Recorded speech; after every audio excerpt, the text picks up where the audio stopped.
솔로몬의 잠언 말씀을 통해서 배우는 삶의 지혜 10가지 중에 8번째 지혜를 배우게 됩니다. 절제의 지혜입니다. 절제의 지혜. 인생에서 절제는 영적인 브레이크와 같은 것입니다. 그림을 좀 보겠습니다. 첫 번째 그림, 이 그림입니다. 쌩쌩 달리는 이 자동차에 브레이크가 없다면 탈 수 있겠습니까? 아무리 좋은 차라도 브레이크가 없다면 고장난 자동차입니다. 탈 수 없는 자동차입니다. 왜냐하면 브레이크 없이 이렇게 쌩쌩 달리다가는 그냥 죽는 것은 당연한 것이기 때문에 그렇습니다. 그렇다면 이 대양을 항해하는 이 배에도 브레이크가 있을까요? 없을까요? 있습니다. 제동장치가 있습니다. 제동장치가 있는데 역추진하는 브레이크라고 한답니다. 그래서 도로같이 탁 설 수는 없지만 역추진 장치를 통해서 배도 속도를 줄이고 속도를 멈출 수 있다라고 이야기합니다. 그리고 항구에 내려가서는 항구에 도착해서는 닻을 내려놓고 아주 고정적인 브레이크를 걸어놓는다고 합니다. 자, 이 우주선도 브레이크가 있습니다. 이것도 공기 역학에 의해서 역추진 브레이크가 있다고 합니다. 심지어 지금은 없지만 이 마차에도 브레이크가 있습니다. 우리 이걸 통해서 볼 때 브레이크가 없는 자동차가 없고 브레이크가 없는 동력기관은 없습니다. 브레이크의 기능은 다양합니다. 감속 기능이 있습니다. 주행 중 차량의 속도를 줄이는 것입니다. 정지 기능이 있습니다. 완전히 딱 멈추는 것이죠. 어떤 때는 차가 속도를 줄여야 될 때가 있고 멈춰야 될 때가 있습니다. 그리고 또 브레이크의 기능은 정지 유지 기능이 있습니다. 차가 멈춘 후에 굴러가지 않도록 하는 사이드 브레이크 같은 거 딱 정지 유지 기능이 있죠. 비상 제동 기능이 있습니다. 급정거해야 할 때. 또 안정성 유지 기능.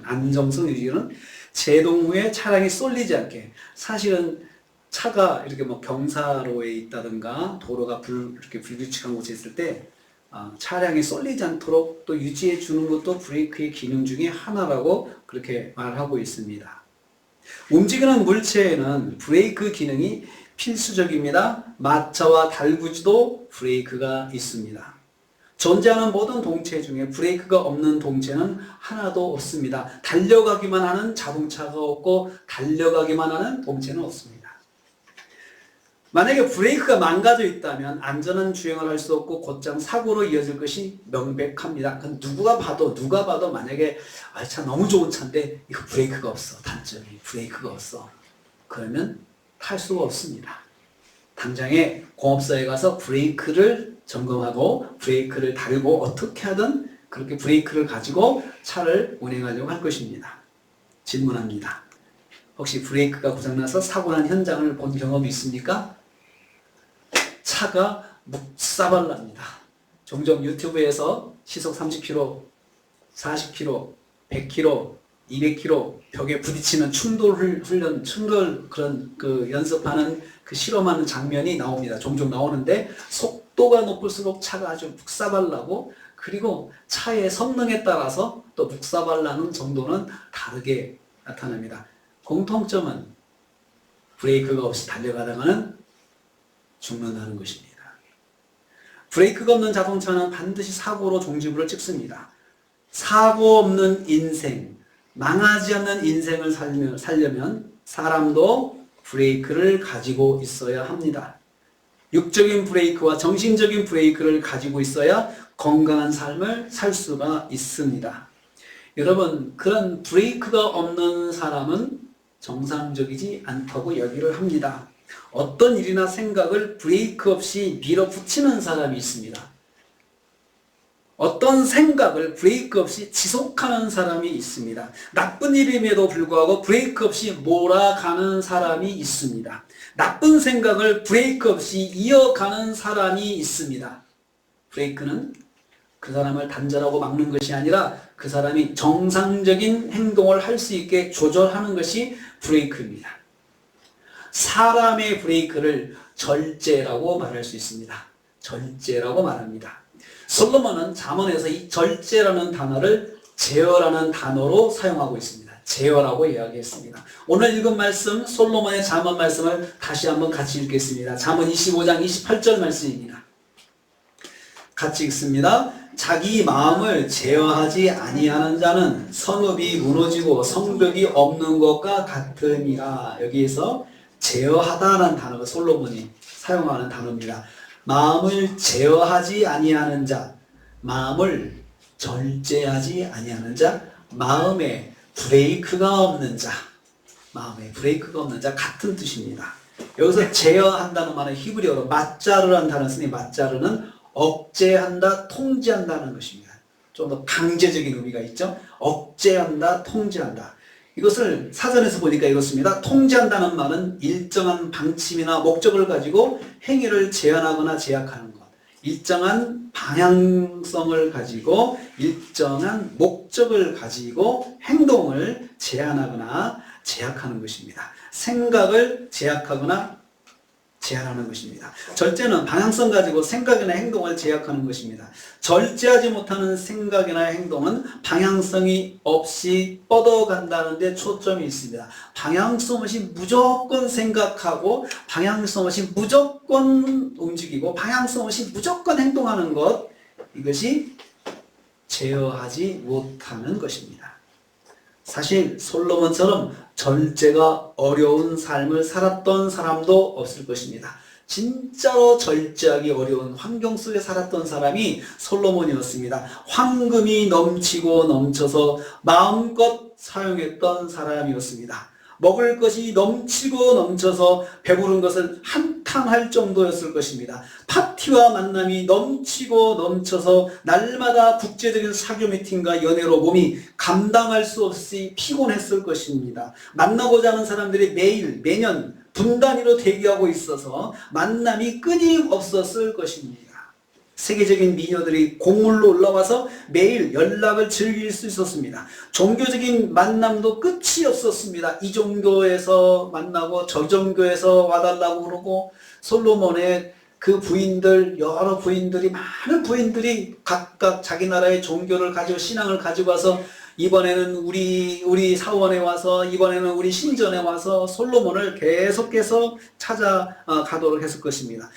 국제적인 솔로몬의 여인들이 자기 종교를 가지고 와서 솔로몬을 미혹하니까 빠져들지 않을 수 없었습니다.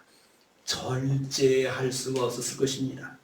이 모든 인생의 흐름에서 얼마나 절제가 중요한지 솔로몬은 스스로 깨달았을 것입니다. 나중에 얼마나 절제가 중요한지.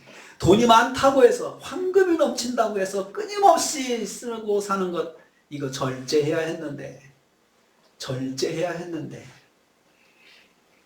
내가 수많은 사람들을 만나고 파티와 은혜가 있었지만 그것도 절제했어야 되는데, 이런 후회가 솔로몬의 말 속에 담겨 있습니다. 솔로몬의 말씀 다시 보면 그렇습니다. 자기 마음을 제어해야 한다 했습니다. 제어해야 한다. 행동보다 마음이죠. 행동을 제어하는 사람은 이렇게 말하지 않고 마음을 제어한다. 마음을 제어한다고 했습니다. 먼저 마음입니다. 마음의 결심이 행동을 결정하기 때문입니다. 솔로몬이 깨달은 마음의 특징은 정적인 존재가 아니고 동적인 존재였던 것입니다. 그렇습니다. 솔로몬은 마음을 정적으로 보지 않았습니다. 동적으로 봤습니다. 왜 그렇습니까? 이 마음은 시간이라고 하는 시간의 흐름 속에서 움직이는 것이 마음이기 때문에 그렇습니다. 이 마음에 브레이크를 달아야 한다고 생각했습니다. 마음을 방향성을 가지고 통제해야 한다고 말하는 것입니다. 마음이 계속해서 달려가는데 잘못하면 자신을 망하게 하는 방향으로 달려갈 수 있기 때문에 그렇습니다. 솔로몬은 이를 몸소 체험한 사람이었습니다. 여기서 마음의 방향성은 아주 중요합니다. 마음의 방향성, 마음을 통제하는 데 방향성이 있어야 한다는 거죠. 그냥 무조건 통제하는 것이 아니고 여러분 마음을 통제할 때는 자기 나름의 방향성이 있습니다. 옳고 그름의 가치관이죠. 자기 마음을 통제하는 것이 이 옳고 그름의 가치관이 그 방향성입니다. 솔로몬은 하나님을 아는 사람입니다. 하나님께 충성했던 사람입니다. 그는 자신의 모든 것을 들여서 성전을 건축해서 하나님께 봉헌했던 사람이었습니다. 하나님의 백성으로서 하나님의 종으로서의 방향성을 가지고 있었던 사람이었습니다. 솔로몬은 마음의 방향성이 하나님의 말씀과 하나님의 뜻을 두는 것을 전제하고 있음을 알 수 있습니다. 그러므로 솔로몬이 마음을 제어한다는 말은 마음을 하나님 말씀 방향으로 통제하는 것을 말합니다. 여러분도 그렇지 않습니까? 나름대로 옳다는 기준으로 마음을 통제하지 않습니까? 그러면 안 되지. 그러면 안 되지. 라고 자꾸 통제하고 브레이크를 걸죠. 이러면 안 되지. 그럴 때 자기도 모르게 자기의 기준이 있습니다. 그 방향성이 있습니다. 이것이 옳기 때문에 브레이크를 밟아야 된다라고 생각하죠. 또 솔로몬이 한 말을 가만히 보면 남의 마음이 아닌 자기 마음을 제어하는 것이 중요하다고 했습니다. 남의 마음을 간섭하지 말고 자기 마음을 제어하는 것을 말합니다. 자기 마음을 제어하지 아니하는 자라고 했습니다. 자기 마음이죠. 모든 사람의 마음을 제어한다고 하지 아니하고 자기 마음이라고 이야기했습니다. 자기 마음은 자신이 마음대로 할 수 있습니다. 하지만 남의 마음은 자기 마음대로 제어할 수 없습니다. 자기 마음만큼은 얼마든지 자신이 통제할 수 있다는 사실을 기억하기를 바랍니다. 솔로몬은 자기 마음을 하나님 말씀 방향으로 통제하는 행위를 의도적으로 노력해야 한다고 말하고 있습니다. 자기 마음이니 자신이 마음껏 붙잡고 노력할 수 있는 것입니다. 의도적으로 노력하는 것입니다. 마음이 자기 스스로 내가 의식적으로 노력하고 통제하고 브레이크를 밟아야 되는 것입니다. 그런데 내가 못 밟을 때 남이 밟아줄 때도 있습니다. 내 마음을 통제하지 못할 때, 내가 내 마음의 브레이크를 밟지 못할 때 누군가가 해줄 수 있습니다. 그런데 그런 상황이 되면 참으로 부끄러운 일이 생기게 되는 거죠. 남이 밟아주는 브레이크, 내가 밟지 못해서 남이 밟아준다. 예를 들어서 법이 밟아준다. 이것은 법정에 선다는 거죠. 법정에 선다는 거죠. 옆에 있는 친구가 밟아준다. 친구가 그 사실을 다 알고 있다는 거죠. 내가 밟지 못하는 브레이크의 그 사연을 다 알게 된다는 거죠. 다 알게 된다는 거죠. 자기 마음이니 자신이 마음껏 붙잡고 노력할 수 있어야 합니다. 이게 마음을 제어하는 것입니다. 능동적인 동사입니다. 능동적인 행위입니다. 내가 해야 된다는 거죠. 내가. 사랑하는 성도님들, 다른 사람이 아닌 자기 마음을 의지적으로 하나님 말씀 방향으로 절제할 수 있기를 축복합니다. 그러면 왜 솔로몬은 마음의 절제가 중요하다고 말했습니까? 다시 한번 솔로몬의 잠언 25장 28절 읽겠습니다. 왜 그것이 중요한지 다음 구절에서 말하고 있습니다. 자, 같이 있습니다. 다시 읽습니다. 자기 마음을 제어하지 아니하는 자는 성읍이 무너지고 성벽이 없는 것과 같으니라. 자, 제어하지 않으면 이렇기 때문이다 라고 하는데, 자기 마음을 제어하지 아니하는 자는 성벽이 없어서 무너진 성읍 같기 때문이다. 자기 마음을 제어하지 않으면 성벽이 없는 것과 똑같다는 것입니다. 성벽이 없어가지고 무너진 성벽이 있어서 보호를 받지 못해서 적의 공격으로부터 그냥 쉽게 공격당해서 성읍 자체가 파괴되었어요. 파괴되는 성읍. 그러니까 절제가 없는 사람은 자기 인생을 그냥 무너뜨리려고 작정한 사람이라는 것입니다. 자기 마음을 제어하지 못하는 것은 적에게 무차별 공격을 하도록 자신을 무방비로 내놓는 것과 같은 것이라는 뜻입니다. 그래서 성이 파괴될 수밖에 없는 결과를 맞이하게 될 것입니다. 자신이라는 성을 보호할 수 있는 성벽이 없이 바로 자기 마음을 절제하지 못하는 것입니다. 그러므로 자기 마음을 절제하지 못하는 것은 자기를 파멸의 길로 내놓고 사는 것과 같습니다. 마음을 절제하지 못하고 사는 사람은 머지않아 파멸로 생을 마감하도록 계획하는 사람과 똑같습니다. 계획한 건 아니지만 방치하는 것이니까 계획하는 것입니다.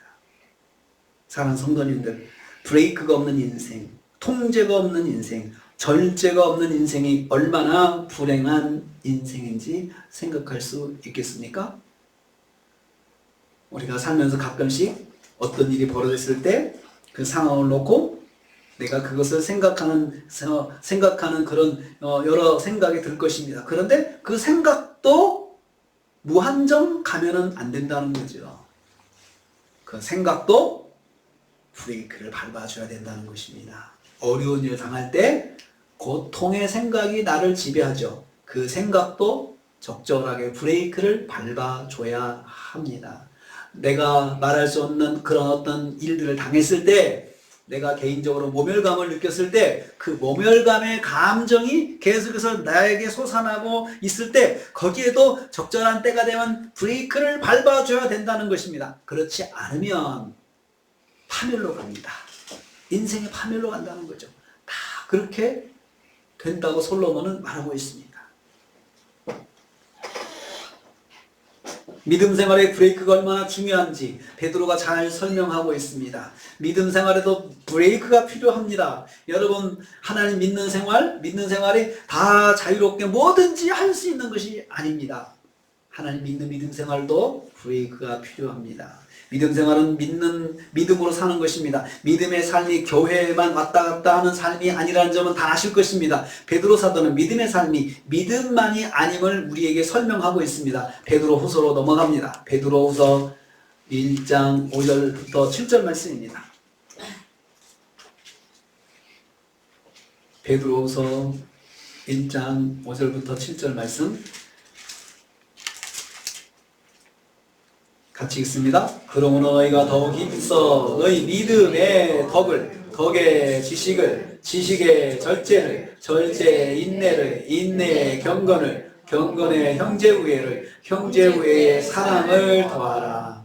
너희가 더욱 힘써 믿음으로 살라고 딱 마무리 짓지 않고 있습니다. 그래, 믿음으로 사는 거 중요해. 그런데 그 믿음에는 덕이 있어야 돼. 그 믿음에는 덕을 세워야 돼. 그 위에다 덕이 있어 나타나야 돼. 자, 덕을 세우는 것 중요해. 덕에는 지식이 있어야 해. 그래, 지식을 가지고 있는 것 중요해. 그 지식에는 절제가 있어야 해. 하면서 계속해서 조목조목 그 덕목들을 이야기하고 있습니다. 믿음의 전부가 아니라는 말이죠. 믿음이 전부가 아니라는 거죠. 믿음은 기본이라는 뜻입니다. 믿음은 기본입니다. 종종 청년들이 결혼할 때 믿음을 본다고 하는데 믿음은 기본입니다. 믿음만 보면 안 됩니다. 믿음은 기본으로 깔고 오는 것이고 믿음은 그냥 참고사항이 아니고 그냥 기본이고 깔고 그 다음에 그 사람이 덕이 있는 사람인지 우애가 있는 사람인지 그 사람이 인내가 있는 사람인지 그 사람이 절제가 있는 사람인지 이렇게 따져봐야 하는 거죠.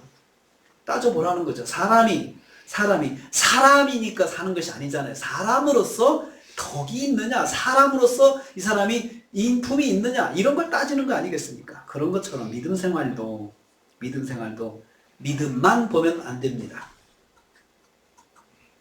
믿음은 기본입니다. 삶의 바탕이고 세계관이 되어야 하는 것입니다. 그런데 이 믿음에 더해야 할 품성과 행동이 있습니다. 믿음은 덕을 끼치는 믿음이어야 한다는 것입니다. 믿음이 상대를 괴롭게 하는 것이 되어서는 안 됩니다.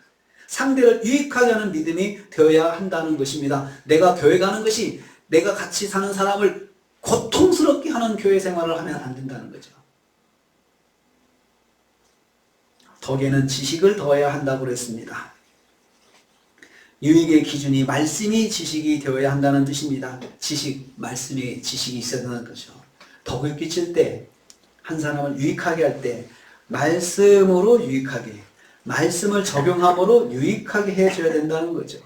사랑하라, 희생하라, 섬기라, 그리고 또 붙잡아줘라, 섬기라, 이런 이 말씀을 기준으로 해가지고 그렇게 하는 거죠.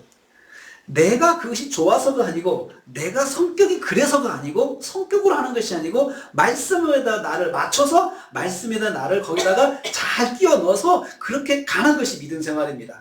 그래서 여러분 믿음 생활할 때 이런 덕의 지식을 더하고 이러한 것들을 덕목들을 더해갈 때는 의도적인 행동, 의도적인 노력이 필요한 것입니다. 그래서 사람들은 그럴 때 가끔씩 그렇게 비난합니다. 네 속마음은 아닌데 너 지금 억지로 하는 거지? 맞습니다. 억지로 하는 것입니다.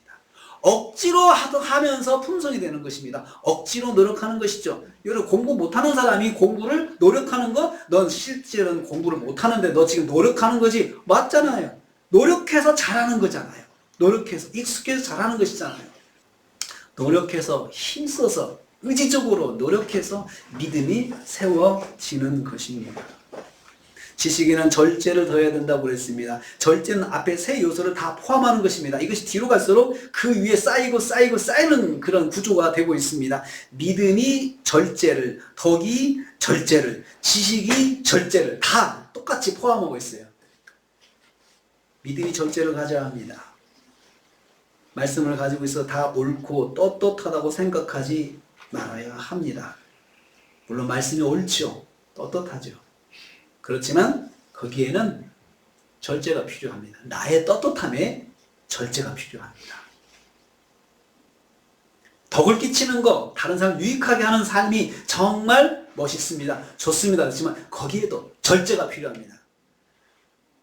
내가 너무 사람들을 유익하게 덕을 끼치는 삶이 내가 혼자 스타가 될 수도 있잖아요.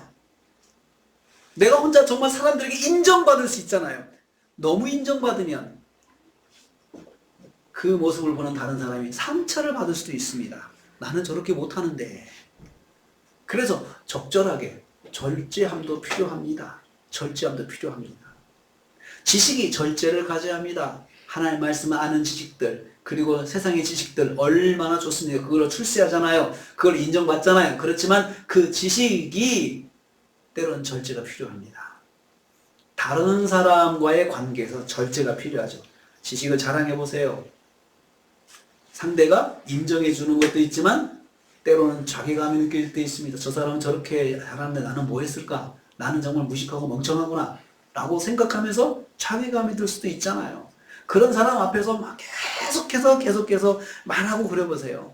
절제가 없이 말해보세요. 뭐 내가 있는 알고 있는 지식을 말하는 그게 뭐 죄야? 그렇게 말하는 사람이 있습니다. 죄 아닙니다. 죄가 아닌데 그게 절제가 없음으로 해서 상대방이 들으면서 마음에 죄를 질 수 있도록 자꾸 자극을 하는 거죠. 그 말씀을 적응하면 자신의 말씀이 기준이 돼서 기준으로 자기 말씀이 기준이 돼가지고 때로는 자기 생각이 기준이 돼가지고 자기 지식이 기준이 돼가지고 상대를 기죽이는 사람들이 있습니다. 절제해야 합니다. 상대를 무시하는 적용을 해서도 안 됩니다. 내가 말씀을 가지고 적용을 하는데 상대를 무시하는 적용을 해서도 안 되겠습니다. 상대를 배려하는 적용을 해야 합니다. 얼마나 답답하겠습니까? 얼마나 마음에 차지 않겠습니까? 그래도 절제하며 적용해야 합니다. 어린 아이에게 청년의 비전을 제시하지 말아야 합니다. 아무리 내가 성경에서 깨달은 게 있다고 해서 이제 아이들에게 청년의 비전을 막 주면서 아이들 막 그냥 몰아붙이는 거, 이건 지혜가 없는 것입니다. 절제하지 못하는 것입니다. 절제하지 못하는 거죠. 그 사람의 영적인 분량에 맞게 이끌어주는 절제가 필요합니다. 인생에 얼마나 그런 지혜가 필요한지 모릅니다. 기도생활 중요합니다. 하지만 기도생활이 함께하는 가족에게 덕이 되지 않을 수 있습니다. 자기 역할을 하지 않고 오직 기도만 하는 사람이 있습니다. 기도하기 때문에 가족의 역할을 할 수 없다고 말하는 분도 있습니다. 하지만 이런 처신은 함께하는 사람에게 덕을 끼치지 못하는 믿음이 됩니다. 믿음이 나쁘다는 것이 아니고 믿음이 다른 사람을 해롭게 하는 것이 된다는 것입니다. 그래서 믿음이 전부가 아닙니다. 믿음은 기본입니다. 우리 예수 믿는 가정에서 믿음은 기본으로 하고 그 믿음 위에 덕을 세워야 하고 절제가 있어야 되고 그리고 사랑을 세워야 되고 이렇게 나가야 되는 것이죠. 나타나는 건 믿음이 아니고 사랑과 절제와 이런 삶의 내용이 나타나야 되는 것입니다.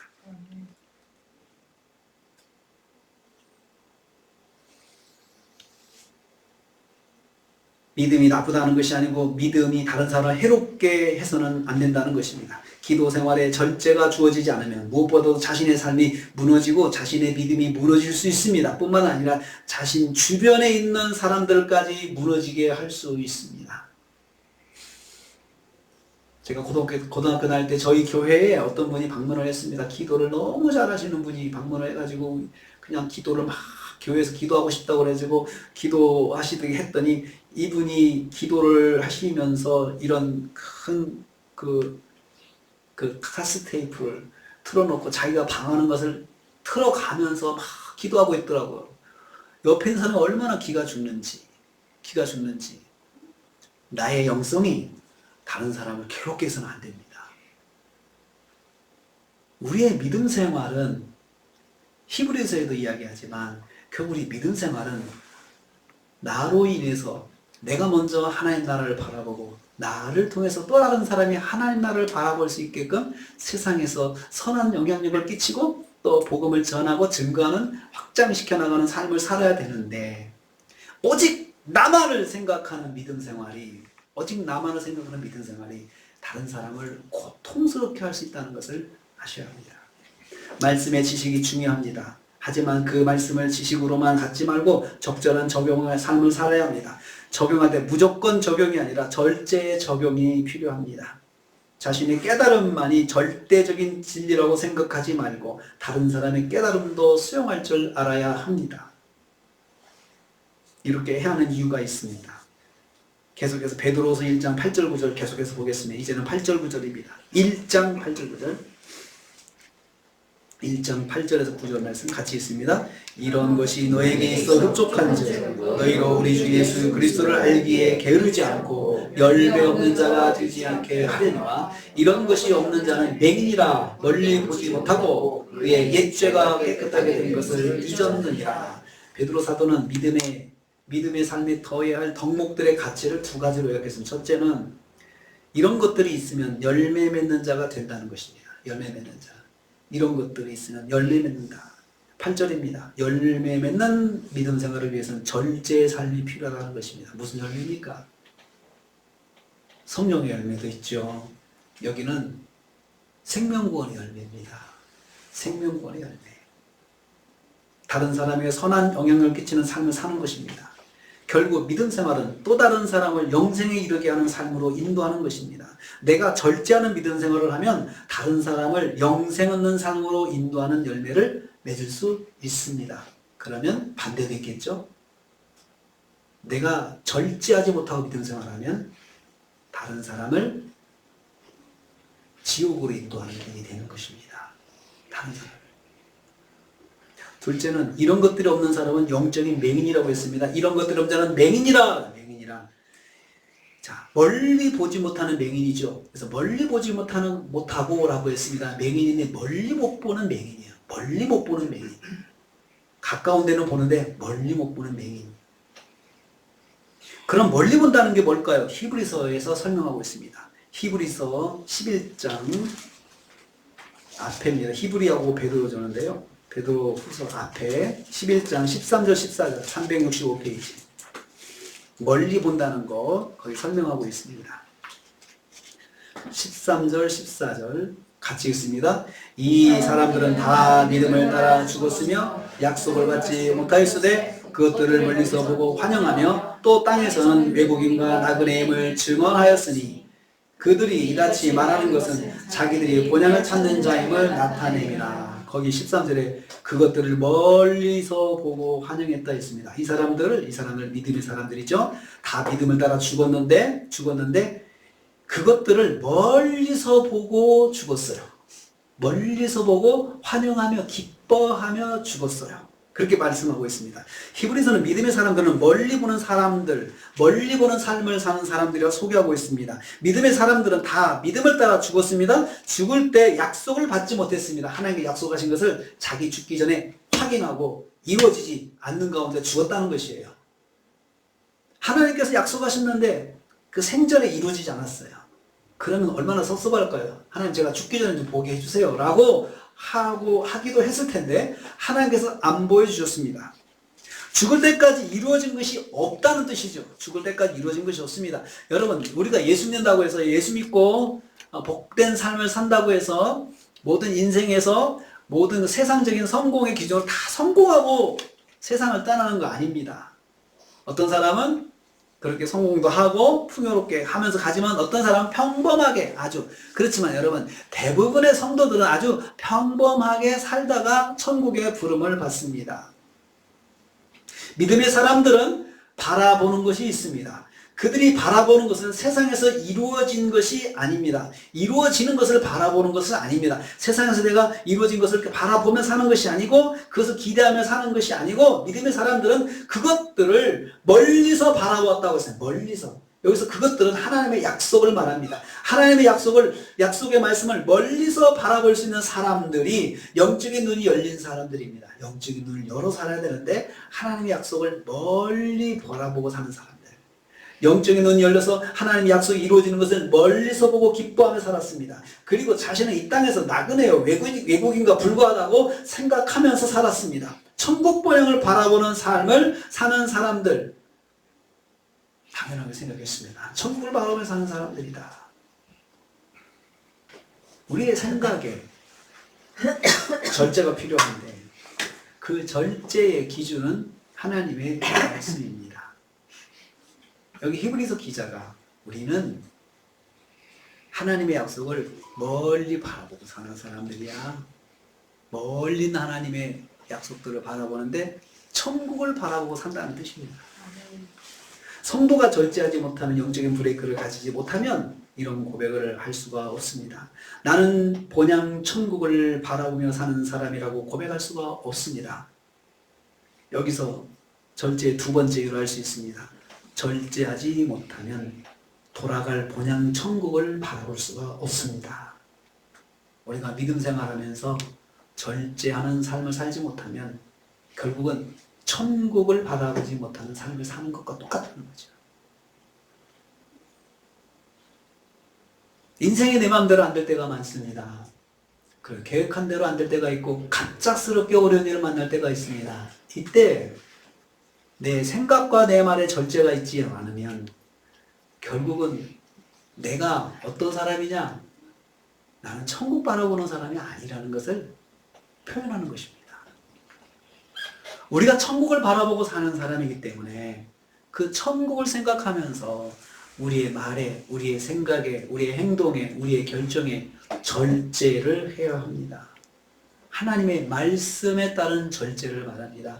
내가 나오는 생각은 어쩔 수가 없습니다. 어떤 일을 만날 때 불쑥 뛰어오는 생각 막을 수 없습니다. 그렇지만 그 나온 말에 대해서는 내가 통제할 수는 있습니다.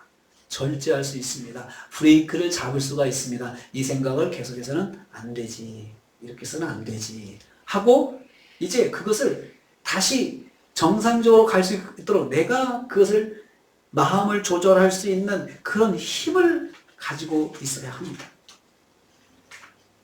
그러고 보니 사탄의 전략은 딱 이것입니다. 우리의 믿음 생활을 막지 않습니다. 사탄은 절제하지 못하게 자극하는 방법으로 우리의 믿음을 무너뜨립니다. 사탄의 전략은 이것입니다. 너 교회 다니지 마. 너 믿음 생활 하지 마. 절대로 그렇게 하지 않습니다. 우리는 그러한 그 워딩에 대해서는 아주 민감합니다. 그렇지만 야, 네 생각대로 해. 네 마음 가는 대로 해. 사탄의 전략입니다. 좋은 것은 마음 가는 대로 하는 거 좋습니다. 그렇지만 여러분 그 좋은 것도 마음 가는 대로 계속 가다가는 주변에 있는 사람들이 피해를 볼 수가 있습니다. 나는 좋은데 옆에 사람이 힘들 수가 있습니다.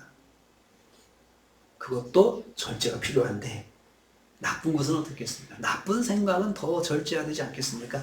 나쁜 생각이 튀어나오는 것은 내가 막을 수 없어요. 그렇지만 그것을 절제하는 것은 내가 할 수가 있습니다. 사랑하는 성도님들, 존재하는 모든 움직이는 동체에는 브레이크가 필요하다고 하였습니다. 모든 인생에는 브레이크, 즉 절제가 필요합니다. 특히 인생의 방향성을 가지고 있다면 그 방향을 유지하려면 반드시 브레이크가 필요합니다. 절제가 필요합니다. 성도의 절제의 방향성은 하나님의 말씀입니다. 모든 일에서 나의 생각이 하나님의 뜻에 합당한 것인지 묻고 행동하는 것이 그게 절제입니다. 모든 행동을 말씀 위에 놓고 절제해야 합니다. 솔로몬은 말씀 위에 놓고 절제하는 것을 실패한 인생이 되었습니다. 브레이크 없는 욕망의 전차에 올라가지고 무한 질주하다가 복된 삶을 비참하게 마감하게 되었습니다. 솔로몬이 자신의 경험을 잠언서에 담은 것입니다. 그럼에도 불구하고 나의 인생이 절제 없는 행동으로 무너져 내렸다면 어떻게 해야 할까요?